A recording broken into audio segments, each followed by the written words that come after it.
Burger পছন্দ করে না এমন কোনো মানুষ নাই। বার্গার বানানোটা খুব সিম্পল, কিন্তু এক একজন এক এক রকম করে বানায়। তো আমি একটু অন্যরকম করে বানাবো। বাঁধাকপি দিয়ে বার্গার দারুণ লাগে। আর বার্গার এমন একটা জিনিস, সকালবেলা ব্রেকফাস্ট, রাতে ডিনার, অনেকে ভাত না খেয়ে দেখা যায় এক পিস স্যান্ডউইচ খেয়ে ফেলে। আর অনেকে দুপুরও লাঞ্চে দেখা যায় যে ভাতটাকে অ্যাভয়েড করে এই ধরনের বার্গারটাকে পছন্দ করে। তো বার্গার বানাতে যা লাগবে আমি সব তো নিয়ে নিলাম। তো আমি চিকেন ফ্রাইগুলো আজকে দিয়ে করব। চিকেনগুলোকে আগেই ফ্রাই করে এভাবে আমি ভেঙে নিয়েছি। আমি এখানে গাজর কুচি, বাঁধাকপি আর সরষা স্লাইস করে এভাবে সুন্দর করে কেটে তারপরে দিব। আর আপনি দেখবেন যে সিজনালি সবজিগুলাই কিন্তু ভালো লাগে। বিশেষ করে বাঁধাকপিটা কিন্তু আনসিজনে যে কোনো খাবারে দিলে সিদ্ধ হতে চায় না বা কোনো কিছু সফট হয় না। কিন্তু এখন যেহেতু একদম অরিজিনাল শীতের বাঁধাকপিগুলো কিন্তু খুব অল্প সময়ে হয়ে যায়। আর এখানে আমি এক পিস লেবু দিয়ে দিলাম।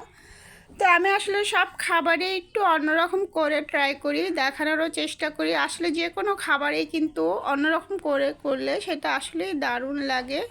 তো আমি একটা রিলও আপলোড করেছি। এই জিনিসটা এত টেস্ট লাগে যে আপনি এমনিতে স্যান্ডউইচ বানানো ছাড়াও খেয়ে ফেলতে পারবেন। তো এটা আমার বাসায় বানানো মেয়োনিজ। যদি কেউ দেখতে চান তাহলে অবশ্যই আমার আইডিটাকে নিচে স্ক্রল করলেই দেখতে পারবেন, আমার মেয়োনিজের রেসিপি আছে। তো আসলে আমরা সবাই বাইরে থেকে যখনই খাই না কেন, বাসায় কিন্তু স্বাস্থ্যসম্মত খুব অল্প সময় অল্প জিনিস দিয়ে বানানো যায়। স্যান্ডউইচ পছন্দ করে না এমন কোনো মানুষ পাওয়া যাবে না। অনেক সময় বাচ্চাদেরকেও সকালে দেখা যায় টিফিনে দেওয়া যায় করে। এই জিনিসটা দেখা যায় 2 দিন 3 দিন রাখাই যায় নর্মাল ফ্রিজে, জাস্ট ওভেনে গরম করে সাথে সাথে খেয়ে ফেলা যায়।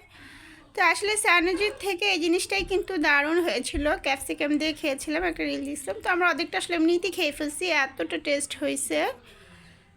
তো খুব সামান্য সিম্পল জিনিস দিয়ে খুব সহজে একটা স্যান্ডউইচ। আর অবশ্যই লেবুটা চিপে দিবেন। লেবুটা চিপে দেওয়ার কারণে পুরো স্যান্ডউইচের টেস্টটাই কিন্তু পাল্টে যায়।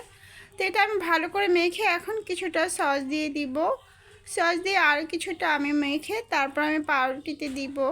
আর আসলে স্যান্ডউইচ দেখা যায় বাসায় ঝটপট খুব সহজে। আমি সবসময় ট্রাই করি ব্যস্ততার শহরে সহজ করে যেটা দেখানো যায় সেটাই আপনাদের সামনে তুলে ধরার জন্য, যেন আপনারাও খুব সহজে ইজি করতে পারেন।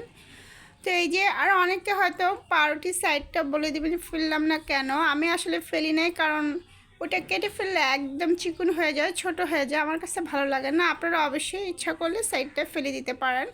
আর পাউরুটি যখন দেখবেন ফ্রেশ থাকবে, বাসায় নিজেরা খেলে না ফেললেই ভালো, কারণ জিনিস কেন অপচয় করবেন, অপচয় করা আসলেই ঠিক না।